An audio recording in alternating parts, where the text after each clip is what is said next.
할렐루야.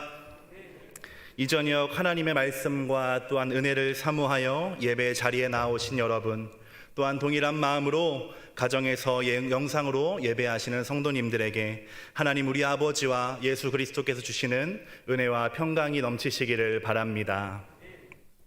이 시간 복 있는 사람은으로 시작되는 시편 1편을 본문으로 형통의 조건이라는 제목의 말씀을 나누도록 하겠습니다.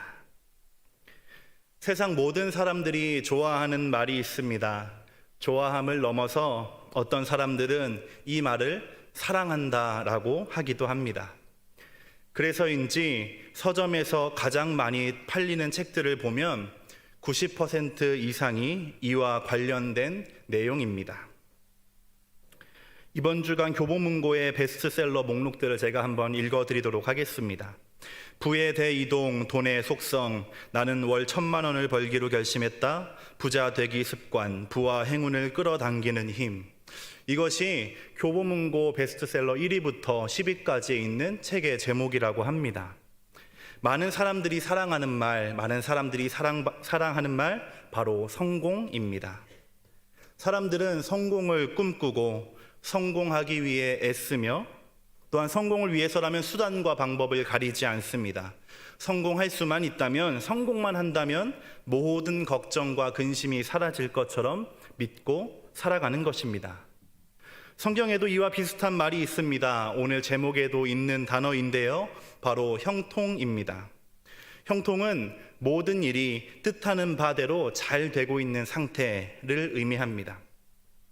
성경을 살펴보면 이 형통의 축복을 받은 사람들을 쉽게 찾을 수 있습니다. 아브라함, 이삭, 야곱, 요셉, 다윗, 솔로몬, 이 외에도 많은 인물들이 하나님이 주신 형통의 축복을 받은 사람들이라고 생각되어집니다. 하나님이 복을 주셨다라는 말과 비슷하게 사용되는 말이 바로 형통입니다. 그런데 조금 이상한 것은 이 형통의 복을 받기 원하는 사람에 비하여 정작 이 형통을 누리고 살아가는 사람들은 적다라는 사실입니다. 이 형통의 복을 받기 원하는 사람들에 비해서 정말로 이 형통의 복을 누리고 사는 사람들이 적다라는 것이 이상한 일입니다. 더 정확히는 성공을 위해서는 피와 땀과 눈물을 흘리고 모든 방법을 동원하지만 하나님이 주시는 형통은 사실은 그 의미가 정확히 무엇인지 알지 못하고 또한 얻는 방법이 무엇인지 알지 못해서 누리지 못하는 경우가 허다하다라는 사실입니다. 그래서 오늘 본문인 시편 1편은 우리에게 이 형통함을 누릴 수 있는 방법, 형통의 조건이 무엇인지를 잘 설명해 주고 있는 말씀입니다. 왜냐하면 형통이야말로 하나님께서 자기 자녀이며 백성인 성도들에게, 하나님의 사랑하는 자녀이며 백성인 저와 여러분에게 가장 주시기 원하시는 선물이며 축복이기 때문입니다. 하나님은 주시기 원하시는데 받을 만한 사람이 없다. 이것이 어쩌면 하나님의 고민일지도 모르겠습니다. 예전에 한 TV의 광고처럼 정말 좋은데 어떻게 받을 만한 사람이 없다라고 하나님이 생각하고 계신 것입니다. 그래서 오늘 이 시간이, 저와 여러분이 함께 말씀을 나누는 이 시간이 하나님의 선물인 형통이 무엇이며 또한 형통의 조건이 무엇인지 깨닫는 시간, 그래서 그 복을 누리며 살게 되는 저와 여러분이 되는 시간 되기를 원합니다. 2017년 30년의 역사를 자랑하는 이탈리아 베네치아 마라톤에서 실제로 있었던 일입니다. 이 마라톤 대회는 2000년대 이후 에티오피아, 케냐 등의 동아프리카 출신의 선수들이 우승을 독차지하던 대회였습니다. 그런데 이 대회에서 22년 만에 이탈리아 출신 선수가 우승을 하게 되었습니다. 이 우승에는 사연이 조금 있습니다. 처음에 에티오피아의 다우드, 또한 케냐의 춤바 등의 6명의 선수가 선두 그룹을 유지하여 달리고 있었습니다. 그런데 경기의 절반쯤이 지난 25km 지점에서 선수들을 인도하던 오토바이가 길을 잘못 들고 만 것입니다. 오토바이만 보고 달리던 선수들은 잠시 후에 경로를 이탈했다는 사실을 깨닫게 되었습니다. 하지만 그것을 알게 되었을 때는 이미 수백 미터나 지나친 후였습니다. 이 때문에 에뇨 파니엘이라고 하는 무명의 선수가 어부지리로 우승을 하게 되었다라는 것이 2017년도에 실제 있었던 이야기입니다. 무엇을 따라가느냐, 이것이 얼마나 중요한지를 알려주는 이야기라고 할 수 있겠습니다. 무엇을 따라갈 것인가, 형통의 첫 번째 조건이며 복 있는 사람의 특징입니다. 함께 따라해 보시겠습니다. 무엇을 따라갈 것인가? 1절과 2절의 말씀입니다. 함께 읽도록 하겠습니다. 복 있는 사람은 악인들의 꾀를 따르지 아니하며 죄인들의 길에 서지 아니하며 오만한 자들의 자리에 앉지 아니하고 오직 여호와의 율법을 즐거워하여 그의 율법을 주야로 묵상하는도다. 아멘. 시인은 이 복 있는 사람이 어떤 사람인가를 설명할 때에 복 있는 사람과 반대되는 인물, 악인의 특징을 통하여 설명하고 있습니다. 축복의 사람, 의인은 어떤 사람인가? 먼저는 악인들이 살아가는 방법을 따라서 살지 않는 사람. 의인은 악인의 삶을 멀리하는 사람이라는 것이 이 첫 번째 절의 의미입니다. 그렇다면 의인, 우리가 멀리해야 하고 따라 살면 안 되는 악인의 모습은 무엇일까요? 첫 번째, 악한 자들의 꾀를 따르고, 두 번째, 죄인들의 길에 서 있으며, 세 번째, 오만한 자들과 함께 자리하고 있는 것, 이것이 악인들의 모습입니다. 하나씩 살펴보도록 하겠습니다. 먼저 꾀라는 것은 모략이나 방법, 충고나 조언을 의미합니다. 이것을 따른다는 것은 쫓아서 걸어간다 라고 하는 의미입니다. 정리하면 악인들의 꾀를 따른다 라고 하는 말의 의미는 악한 사람들이 가르치는 지혜, 악한 사람들이 말하는 방법, 그 사람들이 해주는 조언을 따라서 살아간다 라고 하는 뜻이 됩니다. 선택의 순간이 있고 결정의 순간이 찾아옵니다. 그때 무엇을 기준으로 삼는가? 악인들의 충고가 그 기준이 된다라고 한 것입니다. 이 악인들의 방법이라는 것은 하나님을 대적하고 자신들의 만족을 위해서라면 부정한 방법도 주저없이 사용하는 것, 그러한 삶의 태도와 자세를 의미합니다. 원하는 바를 위해서라면 수단과 방법을 가리지 않는다는 것입니다. 나의 소원을 이루기 위해서는 불의한 행동, 범죄까지도 서슴없이 하라고 가르치는 것이 악한 사람들입니다. 과정은 중요하지 않고 결과만 좋으면 됩니다. 그렇게 해서 원하는 것을 얻게 된다면 그것이 성공이고 그것이 형통이라고 가르치는 것이 악인들입니다. 하나님이 정하신 방법입니다. 뿌린 대로 거두고 수고한 대로 얻는 것, 이것을 미련하다고 바보 같은 일이라고 말하는 것입니다. 이것이 세상의 지혜이며 악인들의 가르침입니다. 두 번째, 죄인들의 길에 선다는 것은 악인의 꾀를 따르는 삶의 모습이 조금 더 발전한 상태입니다. 악하다는 것은 잘못되고 정의롭지 못한 상태와 태도, 이 정도를 의미했다면 죄인은 하나님이 정하신 방향과 기준을 벗어나서 구체적으로, 실제적으로 죄가 되는 행동을 하기 시작했다. 이것이 죄인의 의미입니다. 그저 속마음이나 선택들이 잘못된 것을 넘어서서 성경이 죄라고 할 만한 행동들이 나타나는 단계가 된 것입니다. 이러한 죄인들의 길에 서 있다라는 것은 고민을 지나서 그곳의 방법에 익숙해지기 시작했다라는 의미입니다. 악한 자들의 생각을 받아들여서 나도 그렇게 따라하기 시작한 단계가 두 번째인 죄인들의 길에 서 있는 것이 두 번째 악인의 특징입니다. 세 번째는 오만한 자들의 자리에 앉는 것입니다. 오만하다는 것은 비웃고 조롱한다라는 뜻을 가지고 있습니다. 이 사람들이 비웃는 것은 무엇일까요? 자신들이 지혜롭다고 말하는 세상의 성공 논리가 아니라 하나님의 말씀, 하나님의 지혜를 따라 사는 사람들을 미련하다고 비웃고 조롱하는 것이 오만한 사람들이 하는 태도입니다. 하나님의 방법은 고리타분한 구식이고 아직도 그 방법대로 따라 사는 사람들 비정상이라고 손가락질하는 것입니다. 이들과 함께 앉았다라고 하는 것은 이제 그곳에 정착하여서 거주할 준비가 되었다는 뜻입니다.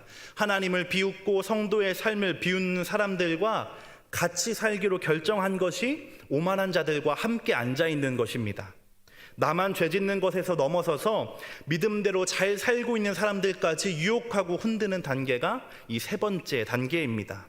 정리하자면 복 있는 사람과 반대되고 있는 악인, 이 악인의 모습은 하나님의 방법과 지혜가 아니라 세상의 지혜를 따르는 사람들입니다. 자신들이 원하는 바를 이루기 위해서는 아주 구체적인 죄까지 저지르고 더 나아가서 하나님과 그 하나님을 따라 사는 성도의 삶을 조롱하고 무너뜨리는 사람, 이것이 시편 1편이 말하고 있는 악인들입니다. 그래서 시편 기자는 복을 받을 사람들, 의인들, 하나님의 거룩한 무리라고 불리는 성도들에게 설명하는 것입니다. 의인이란 이러한 악인들의 길을 따르지 않는 사람이다. 의인이란 세상의 지혜와 방법을 거슬러서 하나님의 지혜와 방법대로 살아가는 사람이다. 이러한 사람이 바로 복 있는 사람이다 라고 말입니다. 여기에 시인은 한 가지 특징을 더 추가합니다. 이것은 의인으로 살기 위한 방법이며 동시에 악인과 다른 삶을 살 수 있는 유일한 방법입니다. 바로 율법을 즐거워하고 율법을 묵상하는 것입니다. 율법을 즐거워하고 율법을 묵상하는 것입니다. 율법을 즐거워하고 율법을 묵상하는 것이 우리가 악인들의 길을 따라가지 않는 유일한 방법입니다. 앞의 내용이 나쁜 것, 악인들이 살아가는 길을 피하라고 하는 권면이었다고 한다면 율법, 하나님의 말씀에 대한 이 구절은 보다 적극적으로 의인다운 길을 걷기 위한 행동과 실천의 영역이라고 할 수 있습니다. 율법을 즐거워한다는 것은 먼저 문자적으로는 하나님의 말씀인 성경 읽는 것이 기쁘고 즐겁다는 의미입니다. 그리고 그 말씀 자체를 사랑한다는 의미입니다. 그리고 그것이 마음의 기쁨이 된다라고 하는 것이 율법을 즐거워한다라는 말씀의 의미입니다. 이 단어의 속뜻을 살펴보면 그 대상인 하나님의 말씀, 율법이 그 사람의 기쁨이 되고 소원이 된다라고 하는 것이 율법을 즐거워한다라는 말씀의 의미입니다. 율법이 소원이 된다. 율법이 나의 소원이다. 하나님의 말씀을 사랑하고 하나님의 말씀을 신뢰하고 하나님의 말씀을 따라 사는 것이 기쁨이다. 그래서 살아가는 모든 순간이 하나님의 뜻이 이루어지는 천국의 삶이 되기를 꿈꾸는 것, 그러한 삶을 인생의 소원으로 삼는 사람이 바로 율법을 즐거워하는 사람이며 복 있는 사람이다라고 우리에게 알려주고 있는 것입니다. 저와 여러분이 이 복 있는 사람이 되기를 소망합니다. 하나님의 말씀이 기쁨이 되고 소원이 되기를 바랍니다. 하나님의 말씀을 따라 사는 것을 인생의 목표로 삼아서 살아가게 되는 저와 여러분 되기를 간절하게 소망합니다. 이렇게 하나님의 말씀을 기뻐하고 하나님의 말씀대로 살아가기를 소원하는 사람의 마음은 기뻐할 뿐만 아니라 그 말씀을 끊임없이 묵상하는 사람입니다. 묵상한다는 것은 입으로 중얼거린다, 되뇌인다, 되새긴다 라고 하는 의미가 있다고 합니다. 내 안에 내 삶에 하나님의 뜻이 이루어지기를 소망하며 말씀을 기도의 내용으로 삼는 것입니다. 말씀을 나의 기도의 내용으로 삼는 것입니다. 하나님, 이 말씀이 나의 말씀 되길 원합니다. 하나님, 이 말씀이 나에게 이루어지길 원합니다. 하나님, 하나님을 닮은 성품과 열매가 맺히게 하여 주시옵소서. 주기도문의 표현을 빌리자면 하나님 아버지의 뜻이 이 땅 가운데 저의 삶 가운데 이루어지게 하여 주시옵소서 라고 고백하는 것이 주의 율법을 묵상하는 사람입니다. 이 사람 낮과 밤을 가리지 않고 계속해서 고백합니다. 단순히 입으로만 말하는 것이 아닙니다. 마음의 기쁨인 하나님의 말씀이 자신에게 이루어지기를 소망하며 구체적이고 적극적으로 실천하는 것까지, 그것이 바로 율법을 밤낮으로 묵상한다는 말씀의 의미입니다. 그러므로 의인이요 하나님이 주시는 복이 있는 사람은 분명한 삶의 원칙과 기준이 있는 사람입니다. 그저 흘러가는 대로 남들이 가니까 나도 가야지 하는 사람은 복 있는 사람이 아닙니다. 복 있는 사람이란 성경 66권 기록된 하나님의 말씀이 명령하시고 인도하여 주시는 대로 살아가는 사람입니다. 그리고 그 말씀이 나의 삶 가운데 이루어지기를 소망하며 기쁨으로 순종하는 사람, 이 사람이 바로 복 있는 사람인 줄 믿습니다. 남들이 다 가는 길, 그 길을 외면하는 것이 어떻게 쉬운 일이겠습니까? 남들도 다 하는데 하면서 눈 한번 꼭 감는 것이 그러한 유혹이 얼마나 많이 있겠습니까? 그러나 이 사람은 그러한 세상의 방법이 틀렸다는 것을 알기 때문에, 그것이 옳지 않다는 것을 믿기 때문에 피하는 사람입니다. 그 대신에 믿음의 선한 싸움을 선택하는 용기 있는 사람이 바로 복이 있는 사람입니다. 왜냐하면 하나님께서는 이렇게 믿음 지키며 사는 자에게 주시는 축복이 있음을 알고 있기 때문입니다. 사랑하는 성도 여러분, 저와 여러분이 바로 이러한 축복의 사람이요 믿음의 사람이 되기를 바랍니다. 매일매일 마주하는 삶에서 말씀을 따르고 믿음을 선택하여 하나님께서 주시는 축복을 경험하게 되기를 간절하게 바랍니다. 형통의 두 번째 조건, 복 있는 사람의 두 번째 모습은 어디에 뿌리를 내리고 있는가입니다. 함께 고백하겠습니다. 어디에 뿌리 내리고 있는가? 3절과 4절의 말씀을 함께 읽도록 하겠습니다.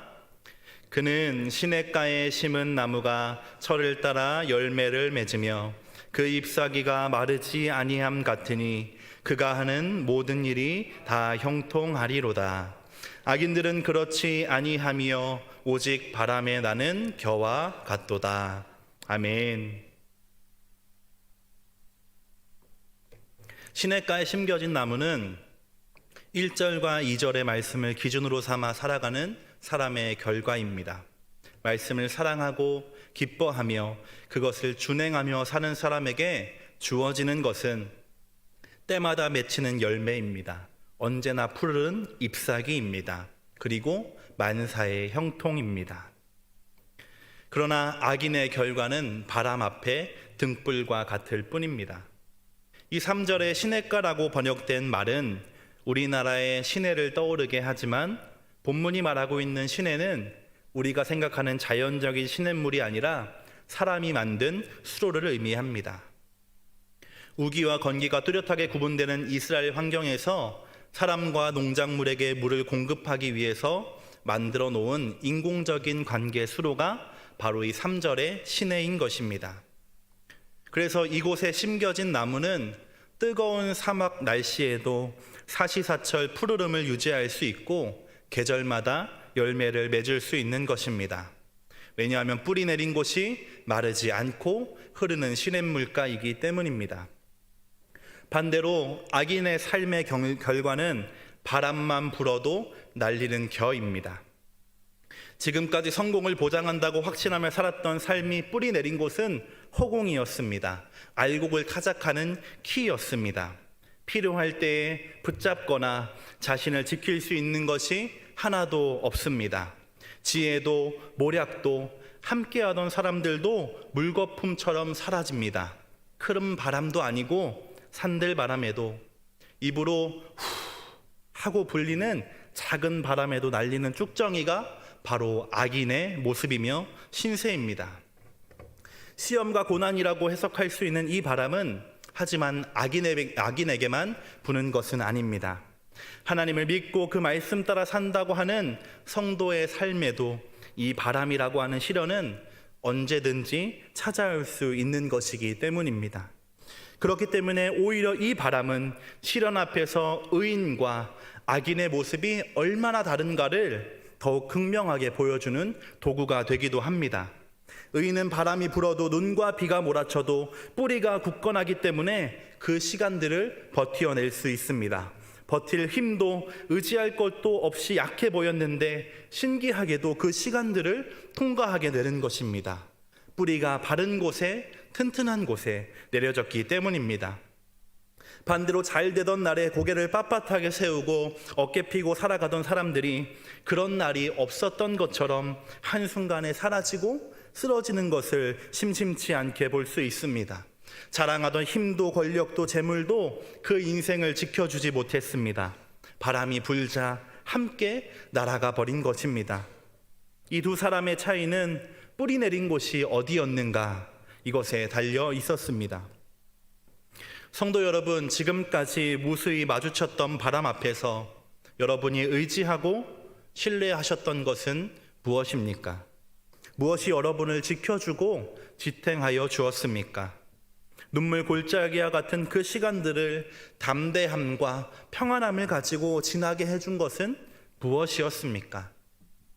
오직 살아계신 하나님의 말씀, 그 말씀을 마음에 새기고 살도록 주신 믿음인 줄로 믿습니다. 말씀 위에 뿌리 내린 사람, 순종함으로 기초를 세운 사람은 결코 흔들리지 않습니다.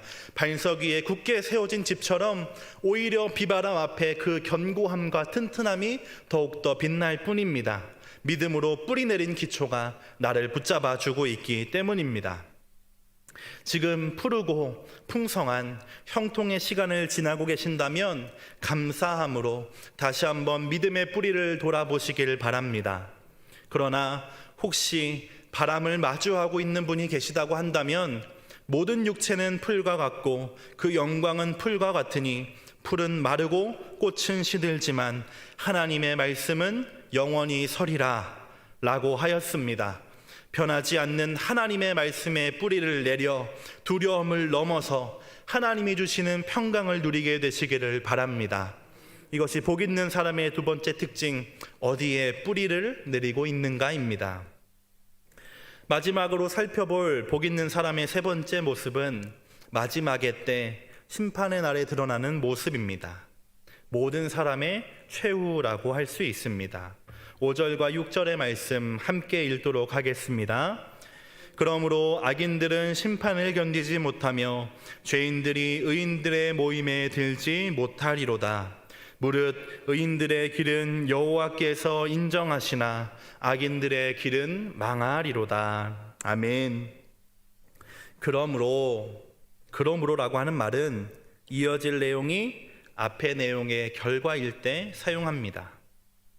악인이 심판을 견디지 못하는 이유가 1절과 4절에 이미 설명되어 있고, 의인이 하나님께 인정받을 수 있는 이유도 이미 앞에 나와 있다는 뜻입니다.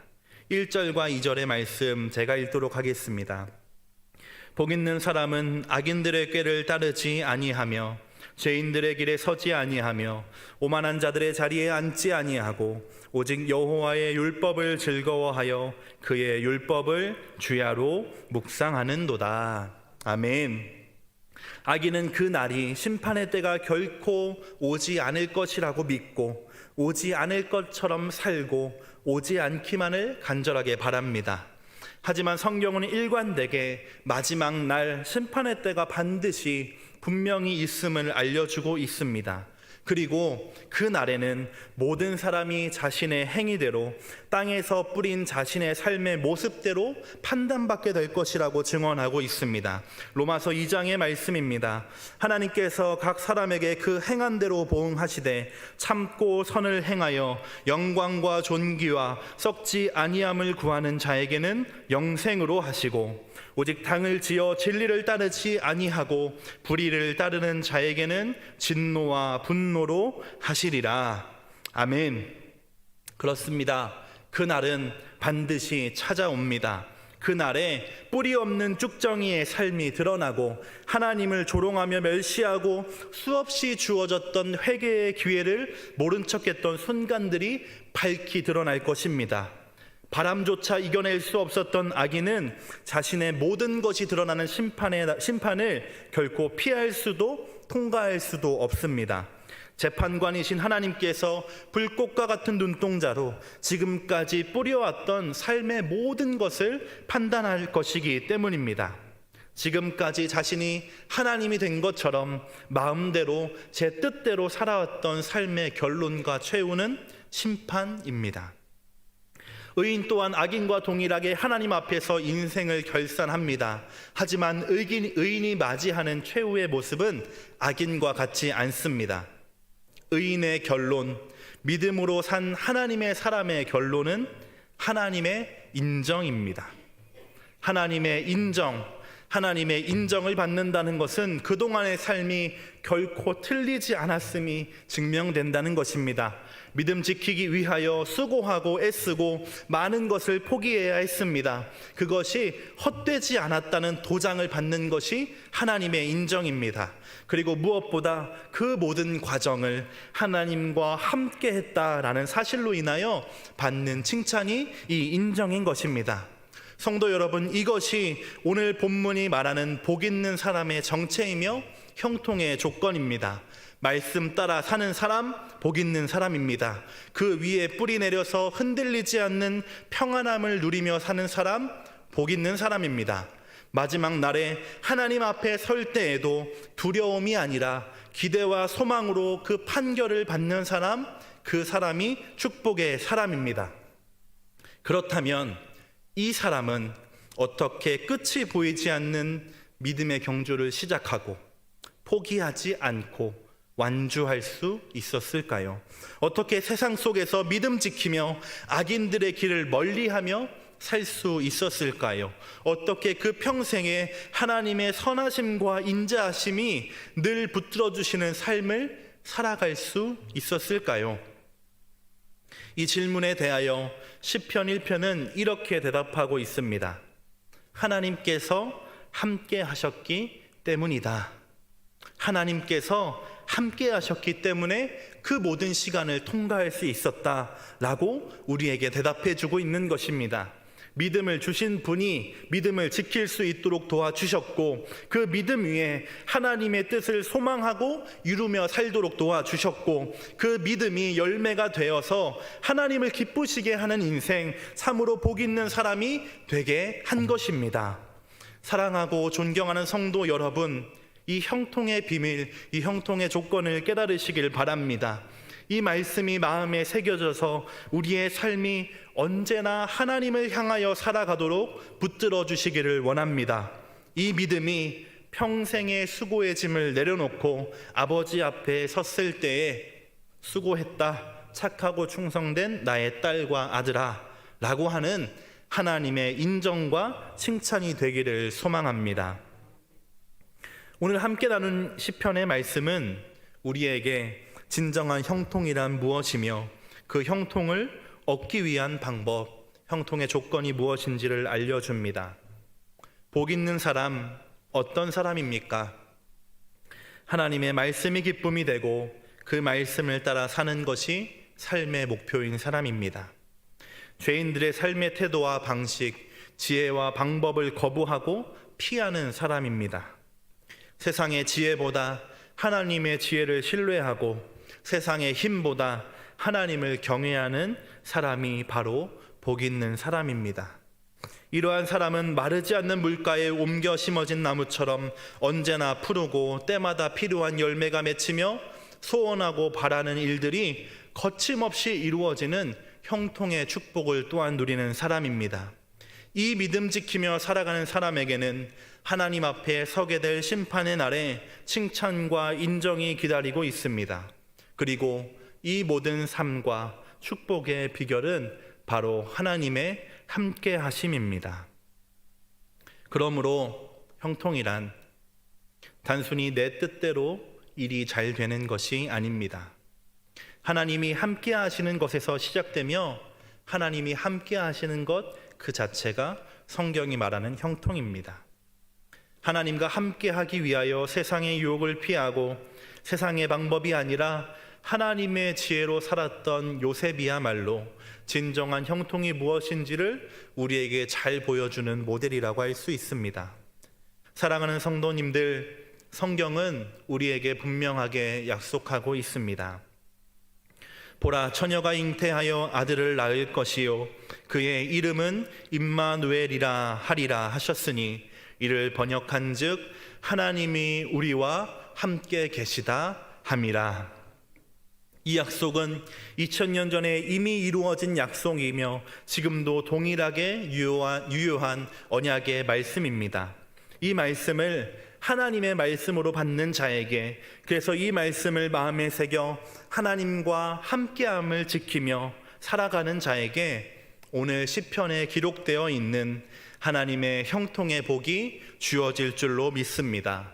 이 자리에 함께하는 우리 모두가 이 축복의 주인공이 되시기를 간절하게 소망합니다. 아멘.